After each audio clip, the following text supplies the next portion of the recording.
Tapi itu jangan ditaruh di sini. Itu bukan mushaf. Enggak, tadi ada mushaf saya taruh di atas. Kalau Ustadz Ayub ngimami mushafin yang kene, Quran iki dibokongi. Hah? Quran dibokong. Ya. Bagaimana lah akhlak kita kepada Al-Quran yang la yamassuhu illal mutahharun. Assalamualaikum warahmatullahi wabarakatuh. Innal hamdalillah nahmaduhu wa nasta'inuhu wa nastaghfiruhu wa nastahdihi wa natubu ilaihi wa na'udzu billahi min syururi anfusina wa min sayyiati a'malina may yahdihillahu fala mudilla lahu wa may yudlil fala hadiya lahu wa asyhadu an la ilaha illallah wahdahu la syarika lahu wa asyhadu anna Muhammadan abduhu wa rasuluh ya ayyuhalladzina amanu taqullaha haqqa tuqatih wa la tamutunna illa wa antum muslimun. Ya ayyuhan nasu taqu rabbakumul ladzi khalaqakum min nafsin wahidah wa khalaqa minha zawjaha wa batha minhuma rijalan katsiran wa nisaa wattaqullaha alladzi tasaaluna bihi wal arham innallaha kana 'alaikum raqiba. Ya ayyuhalladzina amanu taqullaha wa qulu qawlan sadida yuslih lakum a'malakum wa yaghfir lakum dhunubakum wa may yuti'illaha wa rasulahu faqad faza fawzan 'azima. Ma ba'du fa inna astaqal hadithi kitabullah wa khairal hadyi hadyu Muhammadin sallallahu alaihi wasallam wa syarrul umuri muhdatsatuha wa kullu muhdatsatin bid'ah wa kullu bid'atin dhalalah wa kullu dhalalatin finnar. Hadis Hudzaifah ibnul Yaman radhiyallahu anhuma,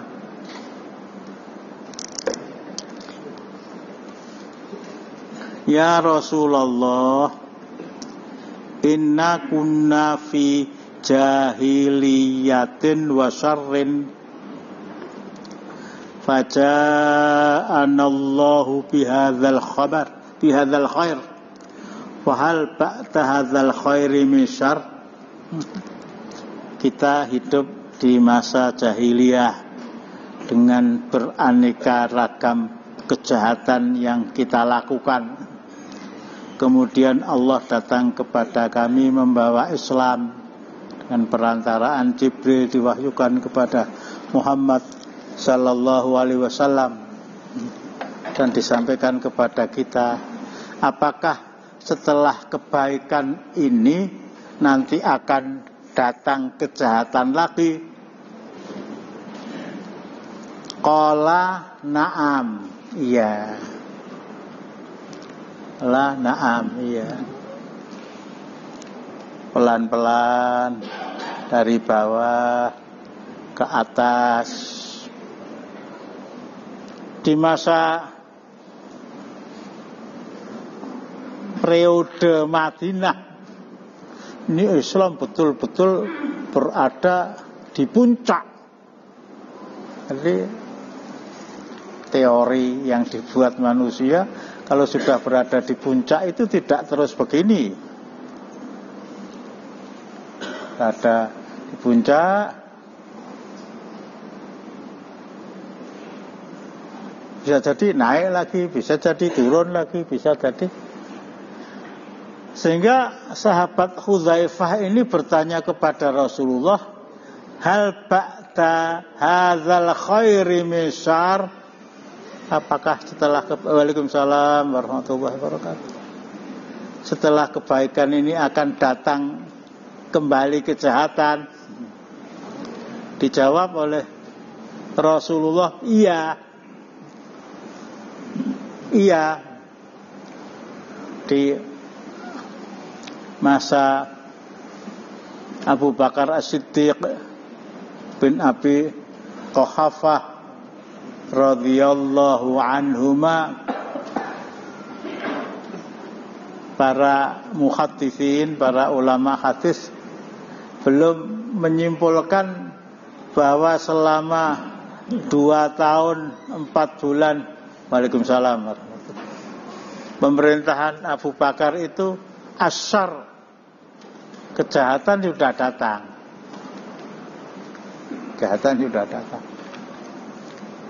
Suasananya masih, ya tidak sama, tapi hampir sama dengan suasana pada masa Rasulullah Sallallahu Alaihi Wasallam.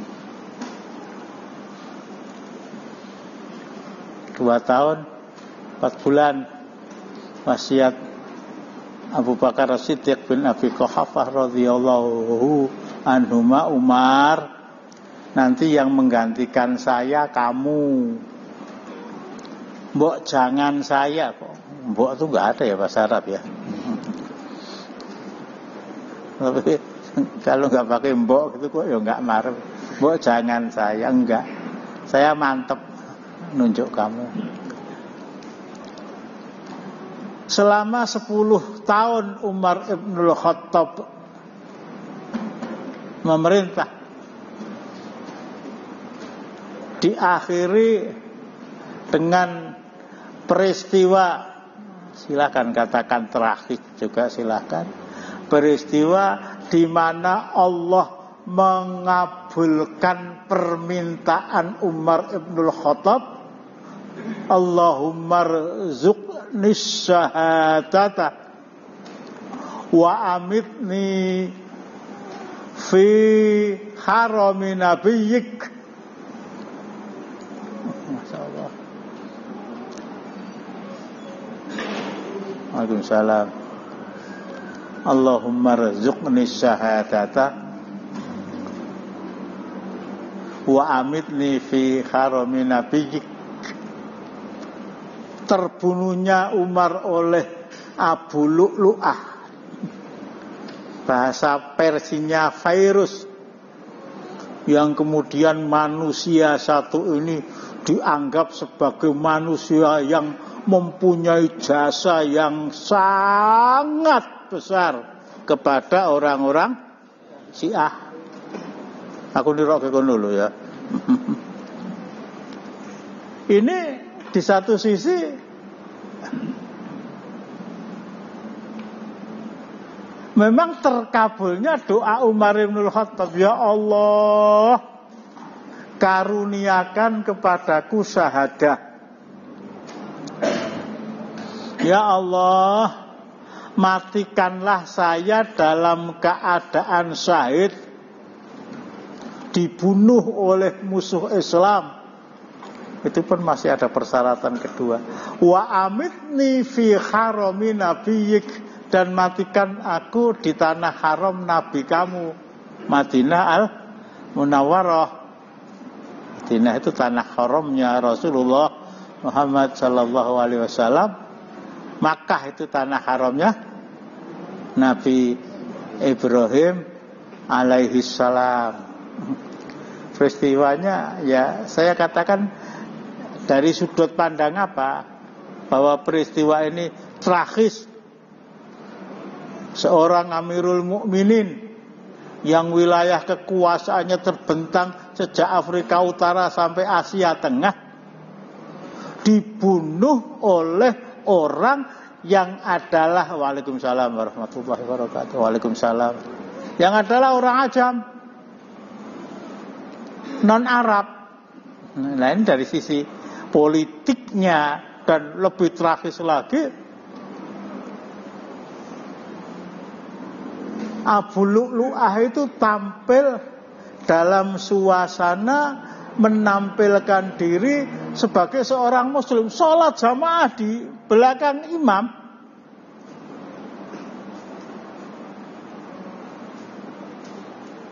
Ya sudah ya. namanya sholat fardu,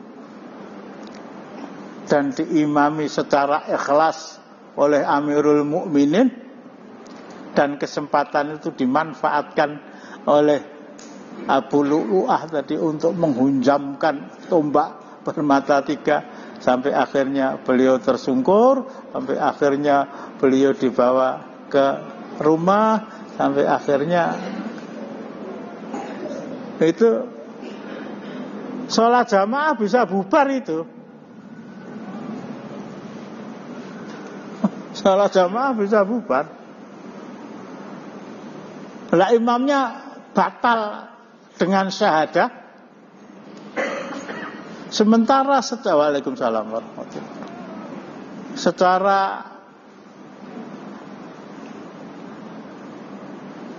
bahasa umumnya reflektif, secara ruhi, kepala negara yang tersungkur bersimbah darah ini harus ditolong. Tubuh beliau tinggi besar, jadi yang angkat tidak cukup 1-2 orang. Akhirnya sholat tadi dibatalkan, sampai akhirnya Abdurrahman bin Auf radhiyallahu anhu sholat, tapi jasad beliau sudah dibawa ke sana. Ini karena doa beliau. Dan ini bukan syar. Ini bukan syar. Waalaikumsalam.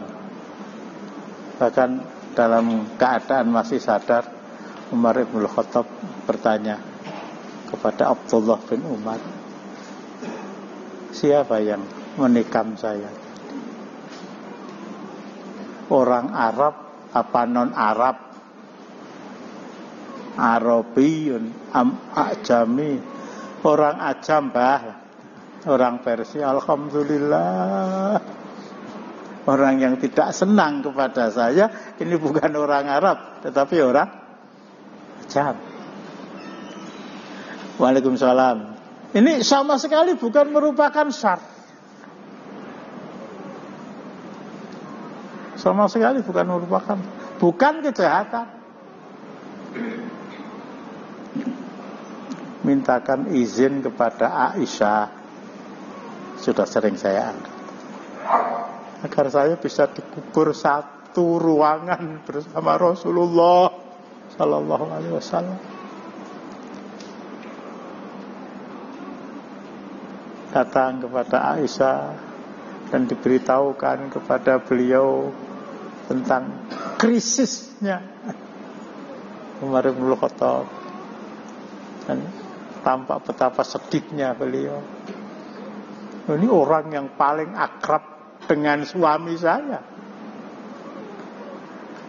ini orang yang paling akrab dengan bapak saya. Jadi betul-betul merasa kehilangan ketika keinginan itu disampaikan kepada beliau radhiyallahu anhu. Sebetulnya masih ada satu tempat Rasulullah berdampingan dengan Abu Bakar, bagian bawah kaki beliau itu masih ada satu tempat, saya sediakan untuk diri saya. Oh, Masya Allah ya, satu ruangan bersama suami, bersama bapak tercinta. Tetapi berhubung yang meminta ini orang yang paling dekat dengan bapak saya dan paling dekat dengan suami saya, bukan saya ngalah, saya ikhlaskan tempat itu untuk Umar bin Khattab. Saya ikhlaskan tempat itu untuk Umar bin Khattab. Jadi Rasulullah, Abu Bakar, Umar bin Khattab dikubur di sana. Ini bukan syar, sama sekali tidak mengusik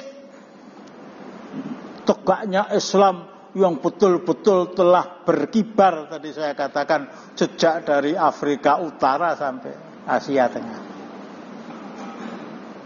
Ini bukan syar. Hal ba'da dzalikal khairi misar ya Rasulullah, apakah setelah kebaikan ini akan ada kejahatan? Ya. Tapi bukan terbunuhnya Umar bin Khattab. Bahkan kalau saya mundur ya. Bismillah.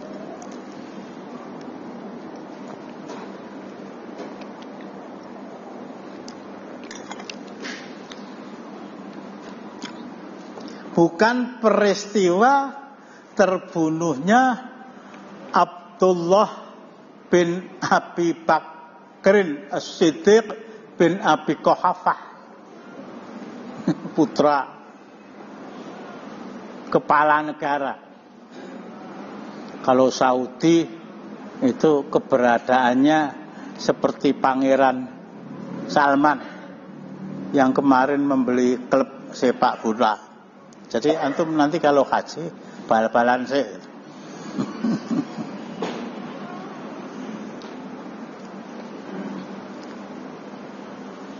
Ini saya posisikan Abdullah. Waalaikumsalam. Abdullah. Anak Abu Bakar itu namanya Abdullah. Abu Bakar itu namanya juga Abdullah. Abdullah bin Abdullah, bapaknya tuh namanya Utsman, tapi lebih dikenal dengan Abu Bakar As-Siddiq bin Abi Quhafah radhiyallahu anhuma. Abdullah bin Utsman radhiyallahu anhuma. Nuwun sewu Mas, ampun lenggah Jawi nggih. Ampun dadi satpam. Enggak mlebet napa medal. Bismillahirrahmanirrahim. Tahan setan ngaliot, tahan akar pengajian. Enggak. Lah kok malah geser ke selatan, ke depan. Lah ben ndelik ora konangan aku ora iso ngelokke. Enggak apa-apa janjane alhamdulillah harta rasane.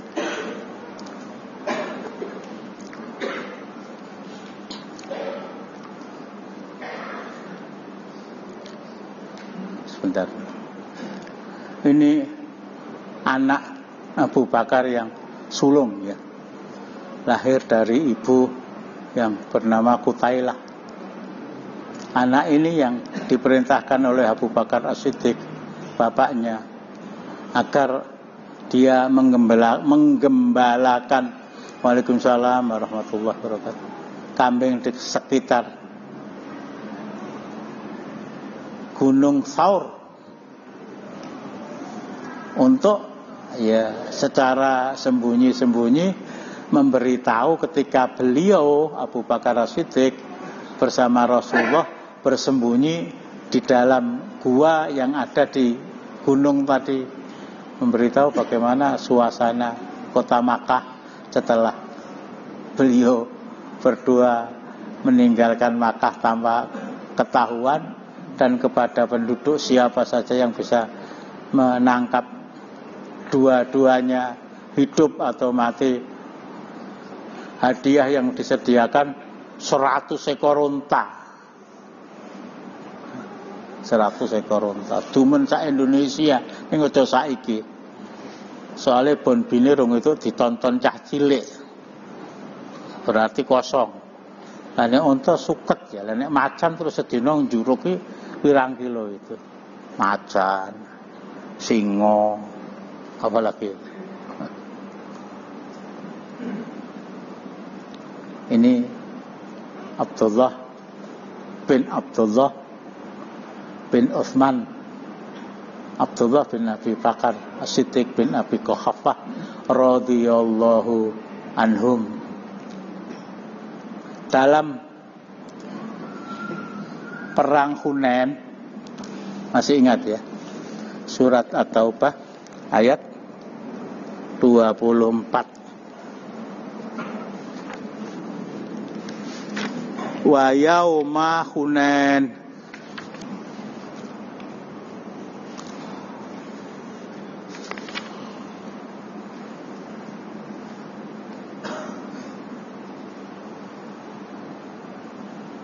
25. Laqad nasarakumullahu fi mawatina katsirati wa yauma Hunain. Jadi nama Hunain itu disebut. It ajabatkum kathratukum falam tughni ankum syai'aw wa daqat alaikumul ardu bima rahubat tsumma wallaitum mudbirin. Dalam perang Hunain, peperangan yang dilakukan Rasulullah atas pimpinan beliau langsung setelah Fathu Makkah. Salah seorang di antara pasukan itu Abdullah bin Abi Bakar As-Siddiq bin Abi Quhafah radhiyallahu anhum terkena panah.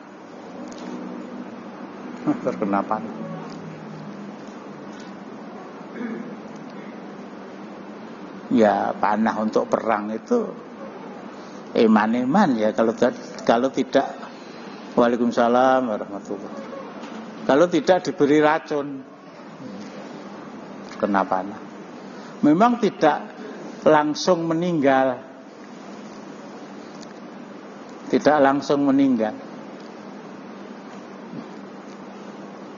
Seperti halnya kalau saya boleh ceritakan, Rasulullah pun ada yang mengatakan beliau wafat dalam keadaan mati syahid. Mengapa? Karena kematian beliau itu akibat dari daging kambing yang disediakan oleh seorang wanita Yahudi dalam rangka menghormati Rasulullah. Dan itu merupakan kesenangan Rasulullah. Cuma bedanya antara kita dengan Rasulullah ya. Kalau kita tuh sudah senang, walah Masya Allah, seminggu iso 30 sunduk, iso 40 sunduk, surung tengklenge. Ya, yang beliau senangi itu, tetapi tidak berarti harus nuruti selera lidah. Bahasa halusnya nuruti hawa nafsu, bahasa pasnya. Dipersilahkan. Sepulang beliau dari Medan Khaybar kalau enggak keliru, seorang Yahudi menyediakan daging kambing untuk beliau dan beliau makan. Ada seorang sahabat yang juga ikut makan. Sejarah mengatakan ketika masuk ke mulut beliau, saya ini membawa racun. Saya itu diberi racun oleh wanita Yahudi ketika menghidangkan daging tadi. Nah, cepat-cepat oleh Rasulullah dilepeh minggir otak itu.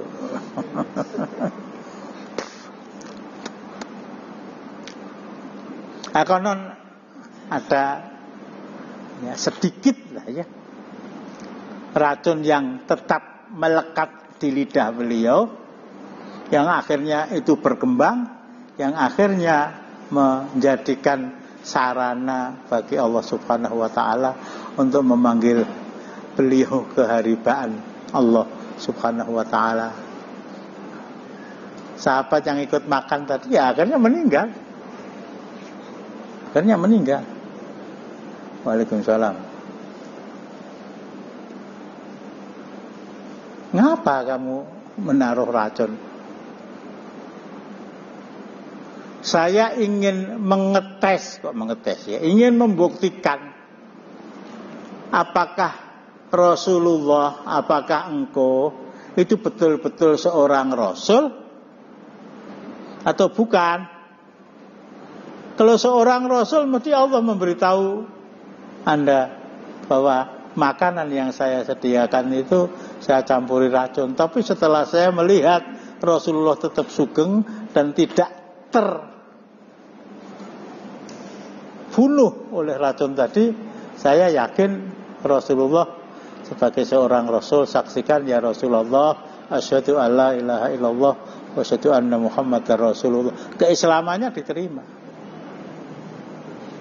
Tapi perbuatan dia yang membunuh seseorang secara sengaja meskipun salah alamat. Artinya siapa saja yang makan, baik itu Rasulullah atau yang lain, perhitungan logika dia akan mati. Nah di sini Rasulullah Shallallahu Alaihi Wasallam menerapkan hukum qatlul amdi, pembunuhan secara sengaja kepada wanita itu.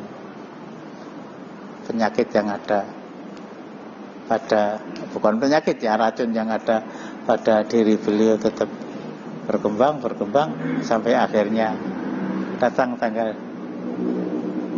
12 Rabiul Awal, lahirnya tanggal 12 Rabiul Awal, wafatnya juga tanggal 12 Rabiul Awal.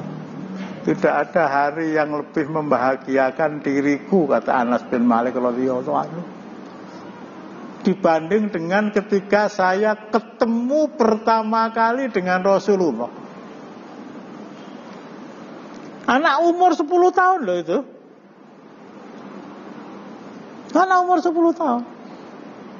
Bukan karena dia sahabat, tapi pada dasarnya anak seusia sekian ini kalau diakrabkan kepada kehidupan sehari-hari yang berwarna syariah,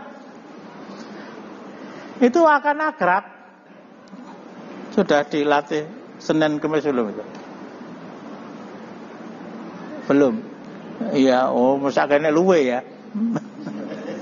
Enggak, maksud saya seandainya dilatih lah gitu ya, itu insya Allah bisa ahnaf gitu. Tapi seandainya belum, memang belum diwajibkan, nanti 1 tahun lagi mungkin begitu. Tapi sehari 5 kali alhamdulillah jalan ya. Anas itu begitu, tidak ada hari yang menggembirakan saya dibanding dengan hari ketika saya ketemu dengan Rasulullah yang pertama kali. Apalagi setelah ibu saya menyerahkan saya kepada Rasulullah, wanita-wanita Ansor datang, mungkin membawa bantal, Rasulullah hijrah nggak bawa bantal ya, membawa tempat tidur, membawa bed, membawa peralatan dapur. Saya nggak punya itu. Rasulullah yang saya punya cuma ini, anak saya serahkan kepada Rasulullah. Ini Anas bin Malik. Tidak ada hari yang lebih menyedihkan dalam hidup saya dibanding dengan hari kewafatan beliau. Ini Rasulullah. Ini ada yang mengatakan Rasulullah itu mati syahid. Mati dibunuh oleh orang meskipun tidak di medan perang, dengan menggunakan daging yang diberi racun. Tidak langsung, pakai proses. Abdullah bin Abi Bakrin, Abdullah bin Utsman radhiyallahu anhum itu juga begitu. Akhirnya sakit dan tidak kunjung sembuh dan tidak terobati, hatta ketika Rasulullah Sallallahu Alaihi Wasallam wafat dan sahabat Muhajirin dan Ansor sepakat untuk membaiat beliau, Abu Bakar, tolong mbok jangan wirawiri ya, ukhti ya. Ayo ngidul, balik ngalor. Nyawang terus ya aku.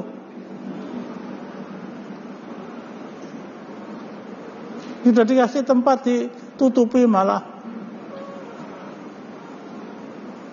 melenggak-lenggok.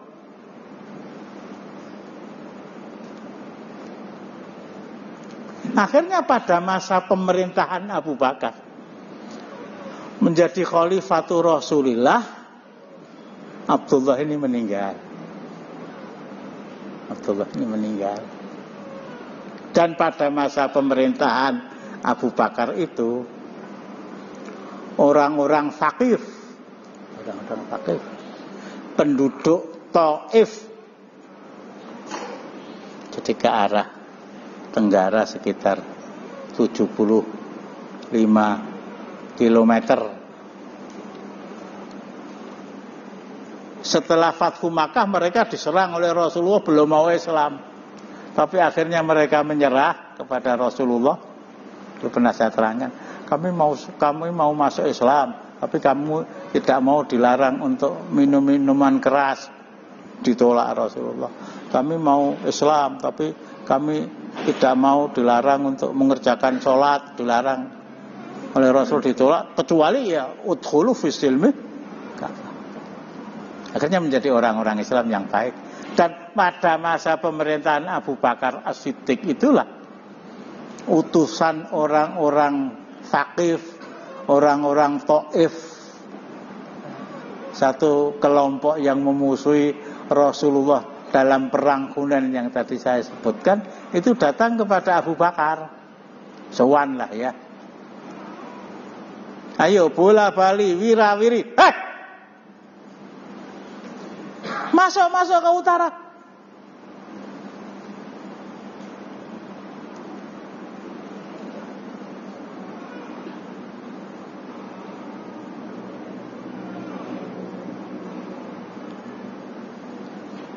Itulah sebabnya ya. Itulah sebabnya.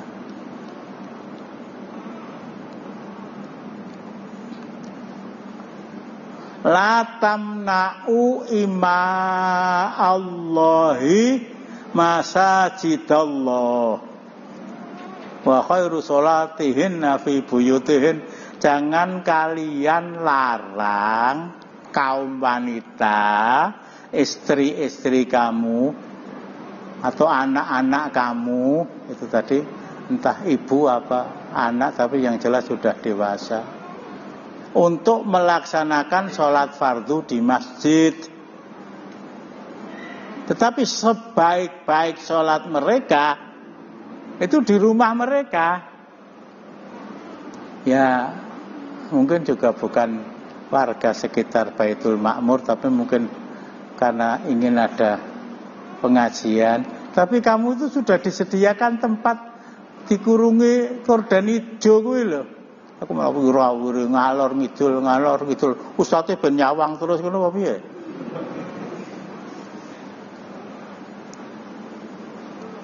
Wis aja Bali lho ngono. Bali tak kon nyang Bali. Tolong ya, jadi jangan dilarang. Tapi sebaik-baik sholat mereka di rumah mereka. Itu pun Rasulullah bikin aturan ketat. Barang siapa yang ketika maghrib itu sudah memakai bakhur ya, wangi-wangian lah ngapa lah gitu ya. Sing lanang ben aja pengajian kan begitu.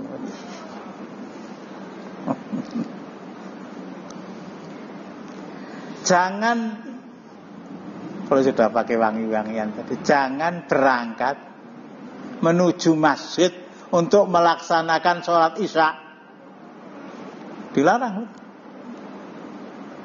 Artinya pergi ke masjid itu sudah pakai mukena sejak dari rumah, dan mukena itu bukan syarat.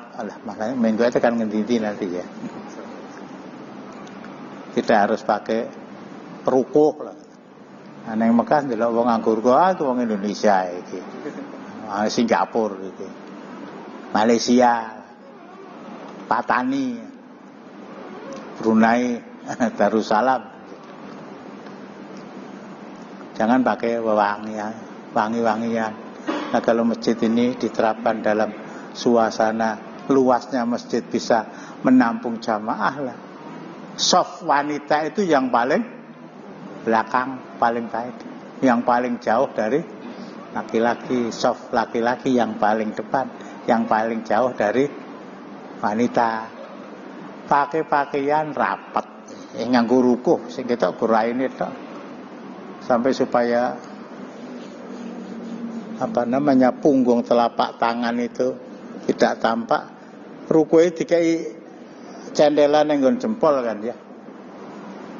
Dalam suasana seperti itu, dan tempatnya terpisah, dilarang untuk memakai wangi-wangian. Itu sholat.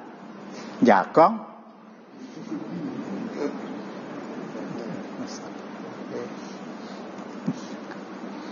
Jadi untuk sementara itu bisa saya rubah itu ya. Sebuah walimah tidak bisa dikatakan Islami kalau di sana diundang laki-laki dan perempuan, meskipun dipisah. Kaisan bareng. Nomor? Lah ya. Ini anaknya lanang kabeh ya. Ini udah mantu berapa kali ya? 2 kali. Pak Agus belum. Kesimpulan saya sementara, sebuah walimah itu tidak bisa dikatakan Islam meskipun laki-laki dan perempuan dipisah. Ditutupi nganggo kurdan ngantek dhuwure sak wit kambil.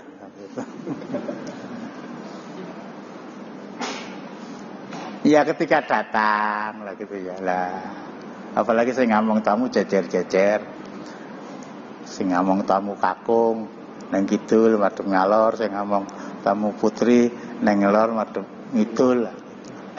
Saya ngomong tamu zina ping pira itu loh ya. Tamunya juga Assalamualaikum.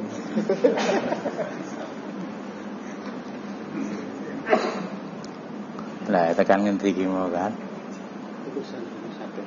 Hah? Oh, datang menghadap Abu Bakar. Anak panah yang nempel, anak panah yang nempel ya, menusuk anggota tubuh putra sulung beliau.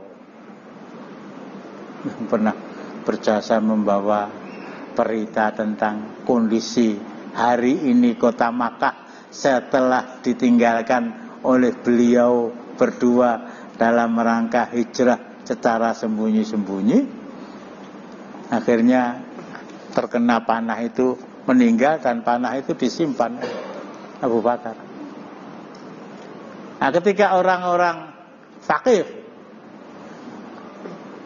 yang tempat tinggalnya di Thaif itu datang kepada Abu Bakar dalam rangka ya silaturahim, dalam rangka ziarah, dalam rangka Abu Bakar masuk ke kamar membawa anak panah itu. Tadi saya catat dalam Al-Isobah tulisan Ibnul Hajar Al-Asqalani. Panah ini dibawa oleh Abu Bakar, ditunjukkan kepada para tamunya. Hal fikum may ya'rifu hadzas ham. Hal fikum may ya'rifu hadzas. Tamu saya yang terhormat, tuan-tuan, apa ada di antara Anda yang mengenal anak panah ini? Ya, akhirnya tamunya banyak ya, diberikan oleh Abu Bakar, dicerahkan kepada seseorang. Oh, orang mudeng aku, berikan kepada temannya, orang mudeng aku, sampai kepada seorang sahabat yang namanya Sa'id bin Ubaid radhiyallahu anhu. Islamnya baru 1-2 tahun setelah Fathu Makkah. At-Tulaqa termasuk. Qala Sa'id bin Ubaid ana baraituhu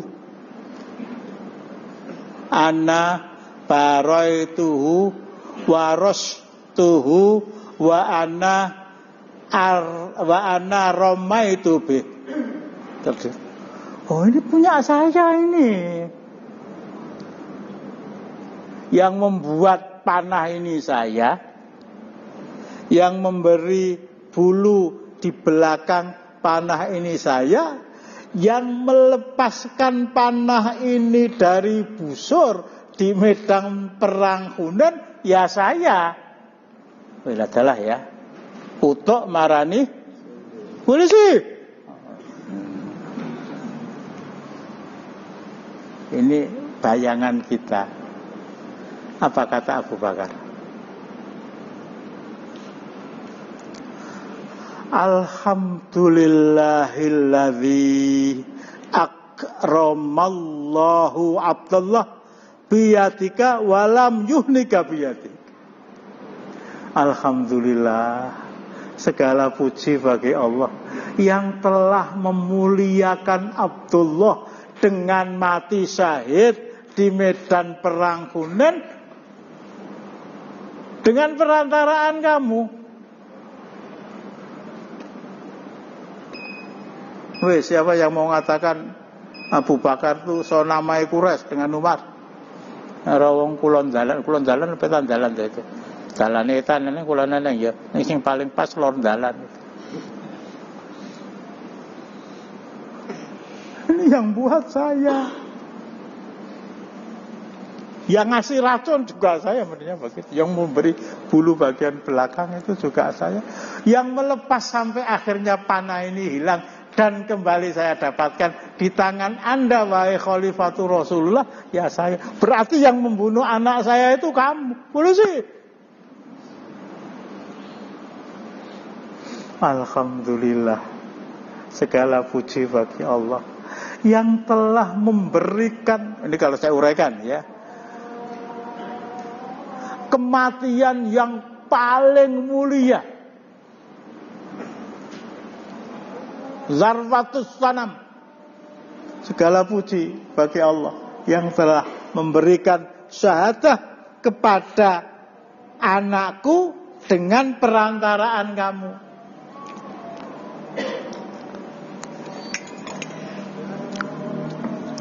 Dan anakku tidak menghinakan kamu dari perbuatan dia. Artinya dia gak punya urusan dengan kamu. Tapi yang jelas mulianya anak saya, meninggalnya anak saya karena panah, mati syahidnya anak saya, itu takdir Allah, perantaranya kamu. Kalau bahasa kita, matur nuwun tenan mas, matur nuwun tenan.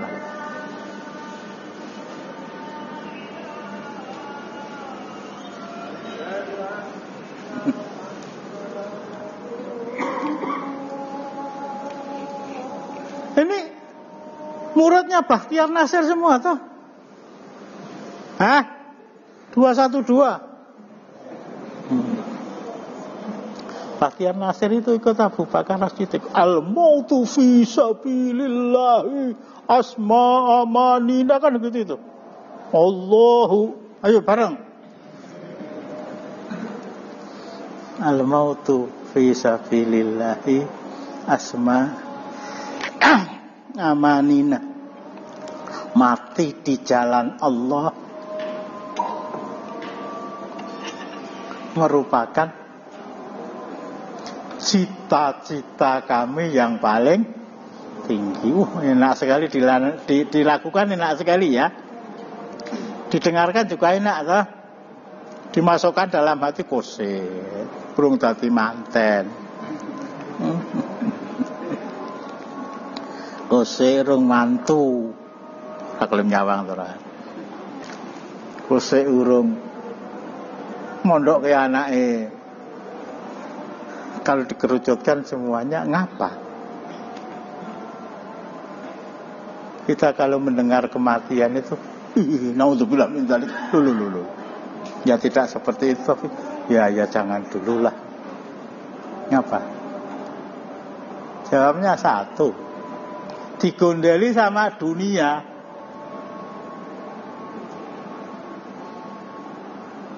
Digondeli sama dunia. Kita menganggap akhirat itu baik, tapi dunia itu lebih baik. Ya podo-podo lah paling tidak itu.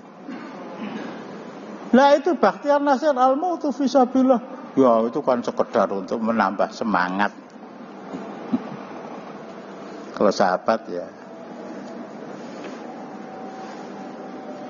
Saya ulangi yang pernah saya sampaikan. Surat At-Taubah ayat 96.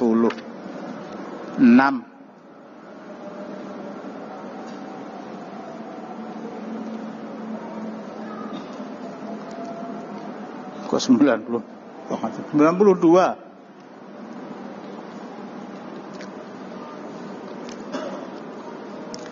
Supaya bertambah ingatan kita lagi ya.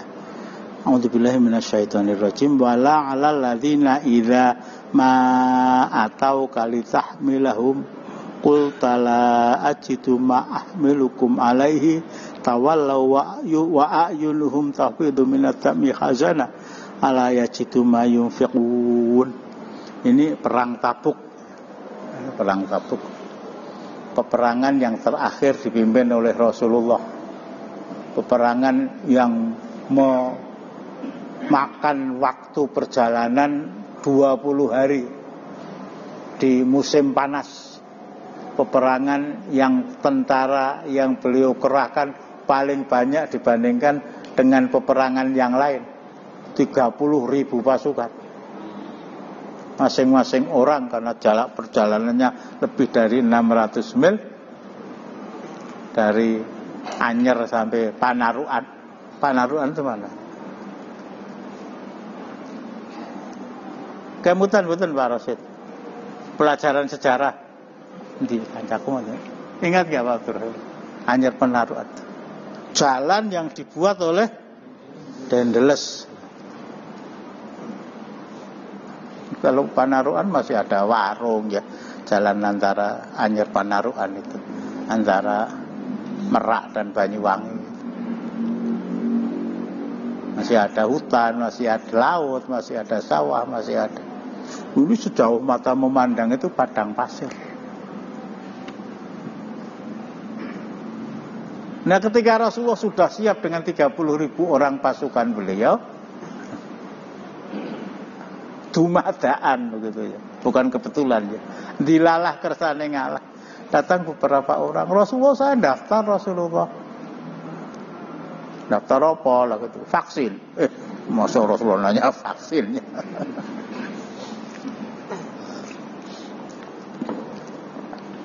Saya daftar Rasulullah. Apa coba? Terlambat.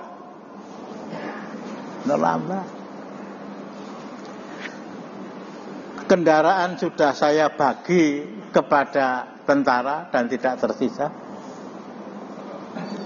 Senjata juga saya sudah bagi. Perbekalan juga sudah saya bagi. Bayangkan itu satu orang membutuhkan makan pagi, siang, sore, wudu, taruhlah tidak mandi. Selama 20 hari. Jadi seekor unta untuk mereka kendarai, satu ekor unta untuk membawa bekal mereka. Semuanya sudah saya bagikan semuanya. Besok lagi kalau ada perang lah ya. Kok daftar rada risik lah kira-kira gitu. Ini ayat ini Masya Allah. Tawallau wa a'yunuhum tafidu minat dam'i khazana. Mungkin ya kalau saya ilustrasikan, jalan kaki juga siap. Walah, satu orang 2 ekor unta lah. Kalau kamu malah ikut jalan kaki, nurut kancane mesake ontane lah kira-kira. Begitu Rasulullah menolak mereka untuk ikut maju ke medan perang, tawalau, saya banget Rasulullah. Nangis itu. Tolong dibaca. Dan tiada pula dosa atas orang-orang yang apabila mereka datang kepadamu supaya kamu memberi mereka kendaraan, lalu kamu berkata, aku tidak memperoleh kendaraan untuk membawamu. Lalu mereka kembali, sedang mata mereka bercucuran air mata karena kesedihan, lantaran mereka tidak memperoleh apa yang akan mereka nafkahkan. Ditolak oleh Rasulullah untuk maju ke medan perang. Bahasa orang awam, maju ke medan perang itu pasok nyawa. Bahasa Al-Quran, maju ke medan jihad itu mencari tiket yang paling tinggi untuk menuju jannah agar bisa mati syahid. Tidak diizinkan oleh Rasulullah. Tawalau wa'yunum tafidu minatam. Nangis itu. Nangis. Tolong, kisah yang seperti ini antum cari di Eropa, antum cari di Afrika, antum cari di Cina, antum cari di Jepang. Meskipun orang Jepang itu mempunyai suatu prinsip dalam rangka untuk menutupi rasa malu saya, pedang itu apa namanya? Harakiri. Itu rasa malu. Kalau nggak izin ya nggak melakukan itu. Tapi ini, ya Allah, kesempatan untuk mati saya tertutup untuk saya. Ya kalau besok masih ada perang lagi. Tapi kalau sebelum ada perang Allah sudah memanggil saya dan mati dalam keadaan hatfa'an fi, mati dalam keadaan secara alamiah. Ini kalau Abu Bakar As-Siddiq sampai terima kasih ya Mas ya, itu kalau bahasa saya, Anda telah mengantarkan anak saya menuju jannah yang paling tinggi, karena kematiannya adalah kematian yang paling tinggi, karena kematiannya ditakdirkan Allah dengan perantaraan Anda. Ini kematian kalau bahasa orang sekarang ya putra mahkota ya. Putra mahkota itu Abdullah bin Abu Bakar As-Siddiq itu dicalonkan jadi wali kota mesti ora kepilih. Soalnya waktu itu nggak ada wali kota. Ada gitu loh.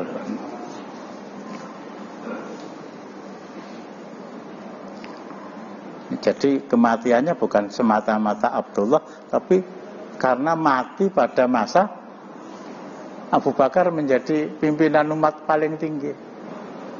Dan orang yang membunuh itu ditakdirkan oleh Allah Subhanahu wa ta'ala untuk bloko suto arepa ora jarak. Ini ada gejolak. Syahadahnya Umar Ibnul Khattab itu tidak menimbulkan gejolak. Allah marzuqni syahadata wa amitni fi harami nabiyik. Ya Allah, karuniakan kepadaku mati syahid dan matikan saya di tanah haram Nabi kamu, di kota Madinah, dan itu diijabahi oleh Allah. Tetapi gitu ya, para ulama menyimpulkan bahwa asyar yang datang setelah al-khair itu wal muradu bisyarri ma yaqa'u minal fitani ba'da qatli Utsman wa haluma jarat. Tetapi asyar yang dimaksudkan oleh Rasulullah setelah al-khair, sekali lagi bukan karena terbunuhnya Abdullah, bukan karena terbunuhnya Umar Ibnul Khattab, bukan karena terbunuhnya Utsman, tetapi peristiwa yang terjadi, rentetan peristiwa demi peristiwa yang terjadi setelah terbunuhnya Utsman. Terbunuhnya Utsman itu juga bukan syar. Terbunuhnya Utsman bin Affan radhiyallahu an bukan syar, tetapi peristiwa yang terjadi setelah terbunuhnya Utsman. Saya enggak bercerita tentang ini. Rekosu betul satu kalau sudah bercerita tentang ini ya. Cuma ketika rumah beliau radhiyallahu an itu sudah dikepung oleh orang-orang munafik yang jumlahnya sekitar 2.000 orang. Pintu rumah ditutup rapat sehingga mereka tidak bisa masuk, tetapi ternyata ada lubang di atas rumah beliau dan dari sana mereka masuk. Akhirnya membunuh beliau dalam keadaan membaca mushaf. Dalam keadaan membaca mushaf. Dan itu namanya mushaf Utsmani. Tetapi ada cerita yang saya baca. Ya, 1 hari mungkin 2 hari. Itu 3 hari dikepung, gak bisa keluar, gak bisa ngimami sholat. Sholat jadi rumah dengan istri beliau Nailah. 1 hari atau 2 hari sebelum beliau wafat itu Beliau bermimpi ketemu Rasulullah. Bermimpi ketemu Rasulullah. Siapa yang bermimpi ketemu dengan saya, ya berarti bertemu dengan saya. Orang yang mengatakan dirinya Rasulullah pada mimpi dia, itu kalau saya uraikan, itulah saya. Utsman 2 kali menjadi menantu Rasulullah ya. Utsman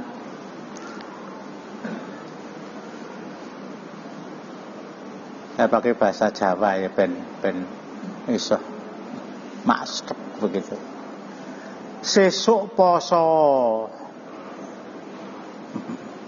Sesuk poso. Tolong yang ngantuk jaga jarak. Jaga jarak antara kelopak mata atas dan kelopak mata bawah. Kalau dipadukan mesti mantuk-mantuk ora ditakoni. Besok pagi siamlah kamu.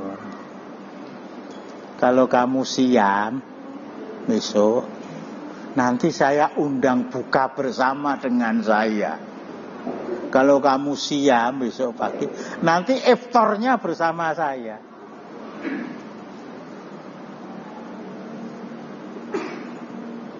Ya, Utsman bin Affan cerdas otaknya, cerdas hatinya. Usianya masih jauh di atas Ma'ruf Amin. Iya. 82 itu. 82 ketika terbunuh.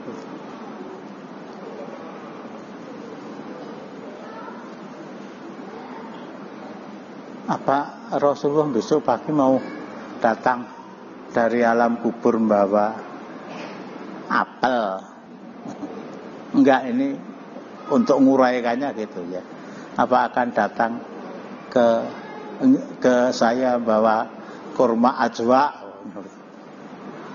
nasi kabuli. Kalau kau saya nggak bengi mangan nasi kabuli, kau kan ngantuk. Nggak mungkin itu ya. Kecuali orang-orang yang suka berjanjian itu. Ya Nabi salam alaika, ya Rasul salam alaika, ya Habib salam alaika. Ayo biar sholawatullah alaika. Mereka tadinya membaca kitab berjanji itu duduk, tapi ketika sampai kepada satu kalimat lah itu, akhirnya mereka berdiri. Ya Nabi salam alaika, ya Rasul. Apa? Menyambut kedatangan Rasulullah. Lah kok Rasulullah datang apa mambu gudang garam ya? Berdiri betul. Nggak mungkin Rasulullah itu akan kembali karena beliau sudah wafat. Artinya kalau Rasulullah menjanjikan nanti akan saya ajak buka bersama, itu berarti sebelum berbuka saya sudah dipanggil Allah menghadap keharibaannya. Betul itu, salah seorang pemberontak membawa besi besar dipukulkan ke kepala Utsman bin Affan, sampai akhirnya diterangkan itu robek kepala beliau dalam keadaan tidak sadar. Datang orang lain membawa pedang mau memenggal kepalanya. Nah, disinilah istri beliau yang namanya Nail itu menghalangi dalam rangka kecintaan dia kepada suami, sampai akhirnya jari-jarinya terputus. Bahkan besarnya fitnah ya, sedikit saya tambahkan. Salah satu di antara mereka yang masuk ke sana itu Muhammad bin Abi Bakar bin Abi Quhafah radhiyallahu anhum, datang mau masuki ruangan di mana Utsman bin Affan tinggal, dipegang jenggotnya oleh Muhammad bin Abi Bakar. Saudaraku, roh bapak kamu melihat apa yang kamu perbuat. Apa kata-kata dia ketika kamu melakukan seperti ini sementara dia masih hidup?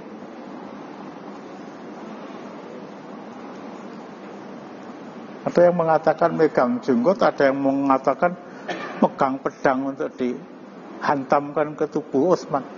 Ya namanya terprovokasi ya. Tapi ketika Utsman bin Affan mengatakan, "Roh bapak kamu melihat apa yang kamu lakukan itu, nak?" Itu pedang yang di tangan itu geregel, jatuh. Akhirnya dia kembali keluar, masuk ke Masjid Nabawi, nangis sejadi-jadinya. Di sana seseorang itu bisa salah, tetapi kalau kesenggol, bukan ayat itu ya, kesenggol bukan hadis, tetapi kesenggol atas nama Bapak, dan dia adalah seorang laki-laki paling baik sedunia setelah para nabi dan para rasul, tersentuh. Nah, peristiwa ini tidak berakhir sampai di sana. Utsman bin Affan wafat dan mati syahid. Ngapa mati syahid? Karena dibunuh oleh orang yang memusuhi Islam. Sehingga Imam Al-Qurtubi setelah membaca surat An-Nisa ayat 69,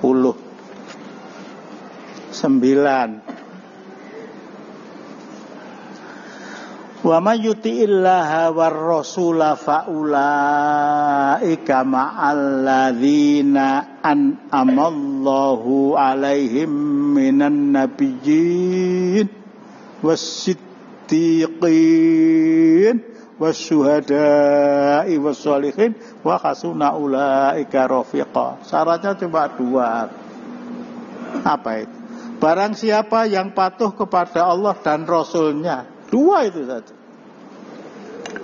Barang siapa yang patuh kepada Allah dan Rasulnya,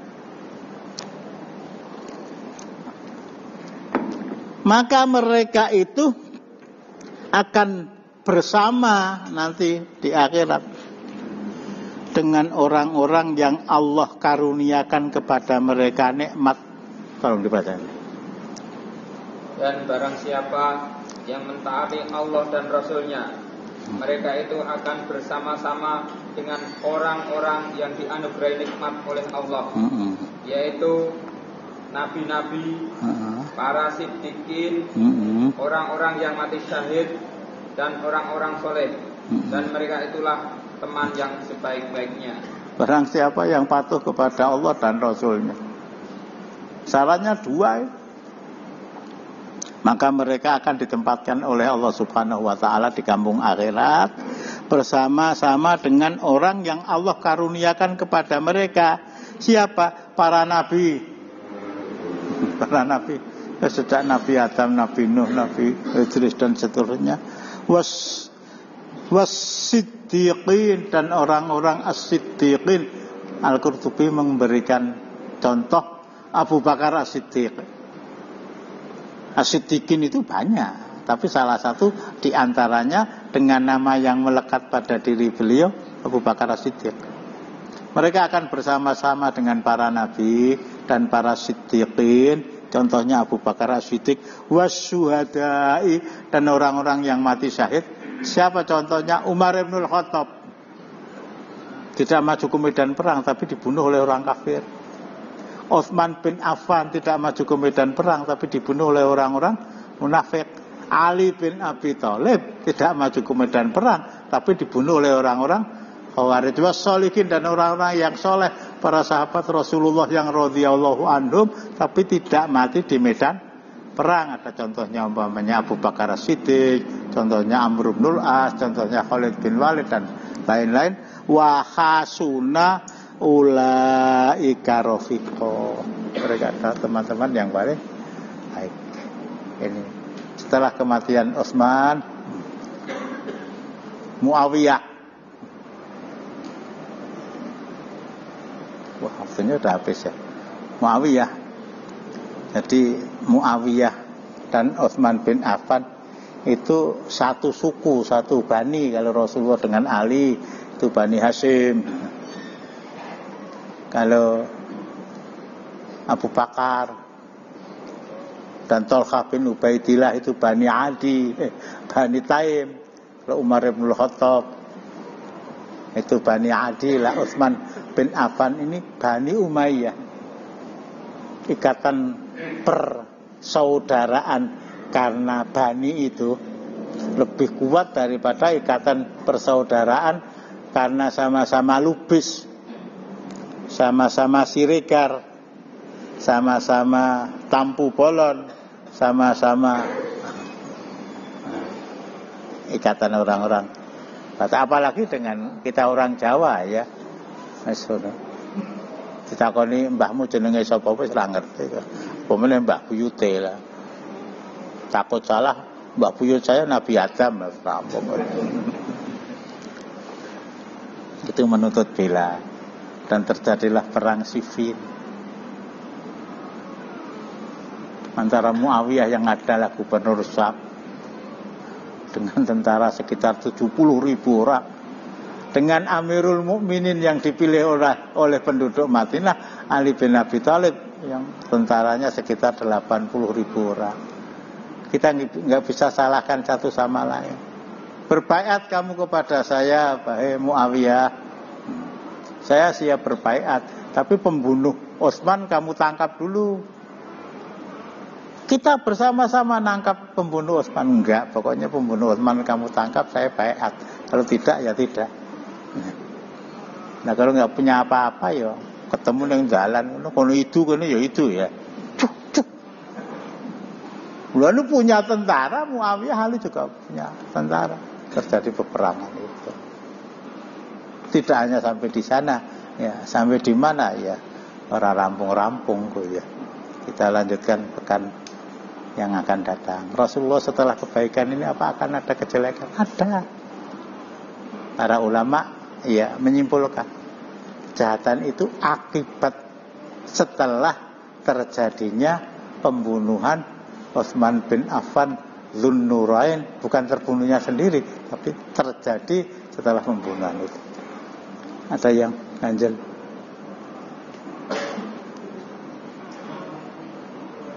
Adnan.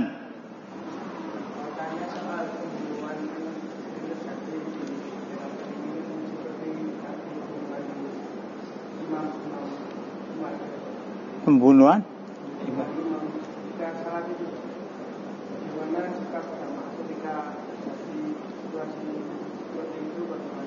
Apa pernah terjadi ada imam dibunuh? Nah, ya kalau ada orang itu nggak kelek gue jenenge. Jangan-jangan yang dimaksudkan Ustadz Ayub.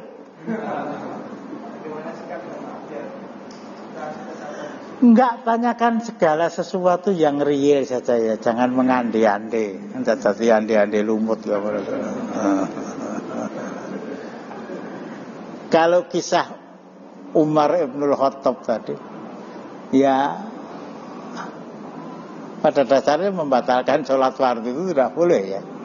Tapi ketika mereka melihat imam kami dan ini adalah Umar Ibnul Khattab dan ini adalah Al-Faruq dan ini adalah kepala negara kami terbaring meskipun belum wafat dengan darah keluar dari tubuh beliau, ya tadi saya katakan secara reflektif sholat mereka batalkan. Yang lain? Assalamualaikum warahmatullahi wabarakatuh. Waalaikumsalam. Kadang kalau kita memikirkan sesuatu peperangan antara umat Islam dengan umat Islam, yaitu diantaranya perang Siffin, perang Damar, kadang hati itu sudah tekan ini Ustaz tadi. Ada ayat yang mengatakan orang yang membunuh dan terbunuh akan masuk neraka seperti itu. Kadang kita enggak tekan. Enggak. Mereka langsung paham ayat tersebut. Saya harus berangkat dari husnudzon, ya gitu ya, bahwa Ali bin Abi Thalib itu al-asyrah al-mubasysyaruna bil jannah, bahwa Muawiyah bin Abi Sufyan itu sahabat Rasulullah yang didoakan oleh beliau, Allahumma alimhul hisab. Ada yang ingat itu? Wal kitab, Allahumma alimhul kitab wal hisab wa qihil azab. Ya Allah, ajarkan kepada Muawiyah ini, bahasa orang Jawa, adik ipar saya ini, kakaknya Romlah itu istri saya. Ajarkan kepada dia Alkitab, Al-Quran, wal hisab, dan ilmu matematika, ilmu itu, waqihil azab, dan selamatkan dia dari siksa. Sama-sama sahabat, kita husnudzon. Mengapa terjadi peperangan? Tidak ada titik temu setelah masing-masing merasa yang benar itu kami. Kami keluarga Utsman bin Affan, melihat keluarga kami, salah seorang Bani Umayyah dibunuh. Yang paling berkewajiban untuk mencari pembunuh itu ya Amirul Mukminin, ya Ali, yang sama-sama tinggal di Madinah, melihat dari berita tentang kematian itu. Itu Muawiyah begitu. Ali, enggak, kamu baiat dulu dengan saya. Mana yang benar? Wong umum mesti sing benar Ali lah gitu ya. Ya kalau kita diajarkan untuk, ya meskipun bisa membaca, sebetulnya angin kebenaran itu bertiup ke arah mana? Dari satu sisi saya harus terangkan, sahabat yang berpihak kepada Muawiyah itu banyak. Yang berpihak kepada Ali juga banyak. Sehingga para ulama tidak memutuskan bahwa mereka yang membunuh itu terkena ayat 93 ya, surat An-Nisa.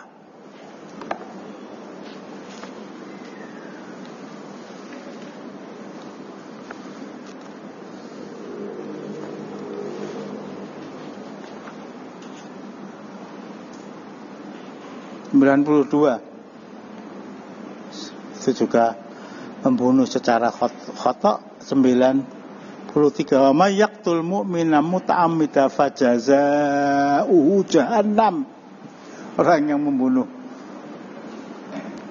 seorang mukmin secara sengaja, ada apa-apa dalam peperangan, balasannya jahanam, kekal di dalamnya. Balasannya jahanam, satu, kekal di dalamnya. Wa ghadiballahu alaihi, Allah murka kepadanya. Wa la'anahu, dan melaknatnya. Wa atalahu azaban azimah, dan menyediakan untuk dia siksa yang pedih. Ini tidak berlaku pada pasukan Muawiyah dan pasukan Ali bin Abi Thalib, karena masalahnya berangkat dari bahwa kami yang benar begitu.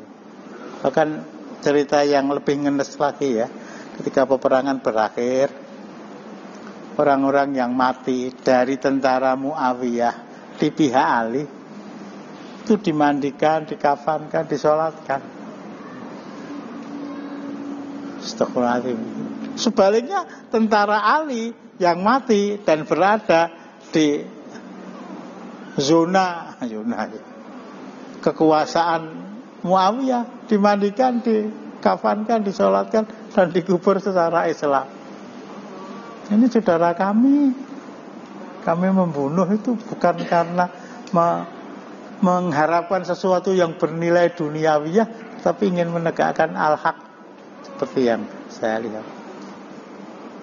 Gitu ya. Cukup. Jadi sekali lagi saya ingatkan, Al-Quran jangan ditaruh di sini. Saya ingatkan itu genduk yang ngalor ngidul tadi. Memangnya pasang kolo sama Pak Ustadz. Tempat Anda sudah disediakan di sebelah utara itu. Sudah disediakan di sebelah utara. Kalau memang tidak mencukupi ya kita, mana takmirnya Pak Warso nggak datang. diberi tempat yang lebih luas. Betul-betul terpisah total. Itu pun jadi sedikit saya tambahkan untuk pulang.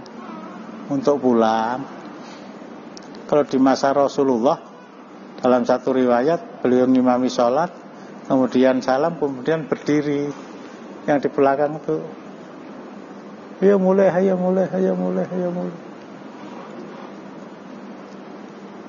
Artinya apa? Kepulangan Anda, wahai wanita-wanita sholihah, itu tidak menjebak mata jamaah laki-laki untuk melihat kalian. Ora ketang yukur saka mburi. Daya tarik itu tetap ada kok. Katakan nggak ada daya tariknya, lihat dari belakang itu. Ora waras.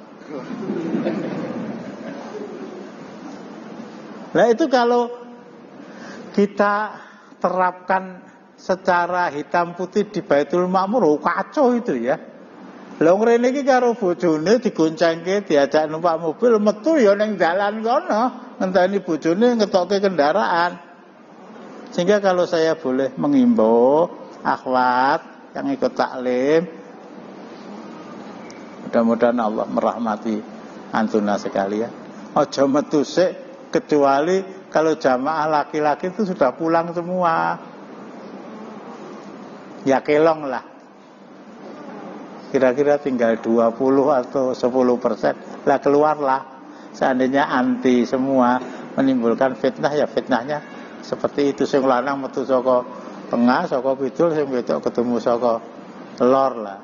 Ini mudah-mudahan untuk selanjutnya tidak terjadi lagi.